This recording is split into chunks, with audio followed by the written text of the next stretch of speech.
আজকে একটা কুকুর মারা গেলে তার জন্য যদি এত দরদ হয়ে যায়,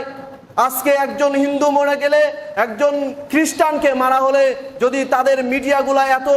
লাইভ দেখাতে শুরু করে আজকে তারা সকলেই এক হয়ে যায়, জোট বাহিনী পাকিয়ে গোটা মুসলিম বিশ্বকে যখন তারা শেষ করে দেয়, ধ্বংস করে দেয়, আজকে যেখানে শত শত নয়, হাজার হাজার লক্ষ লক্ষ মুসলমানদেরকে গোটা বিশ্বে হত্যা করা হচ্ছে, নির্মমভাবে নির্যাতন করা হচ্ছে, সেই সময় কোনো মানবতাবাদী নাই, সেই সময় কোনো জাতিসংঘ নাই, সেই সময় আর কোনো মোড়লরা তখন এই বিষয়ে কোনো কথা বলে না। তার কারণ হচ্ছে হুব্বুদ দুনিয়া, মুসলমানদের দুনিয়ার প্রতি ভালোবাসা। আজকে আমরা দুনিয়ার প্রতি এত মত্ত হয়ে গেছি, দুনিয়ার সম্পদের প্রতি এত ভালোবাসা হয়েছি, আর আমরা আজকে মৃত্যুকে ভয় পাই। মৃত্যুকে ভয় পেয়ে আজকে আমরা আল্লাহর রাস্তায় জীবন দেওয়াকে আমরা অপছন্দ করি। আজকে যদি আমরা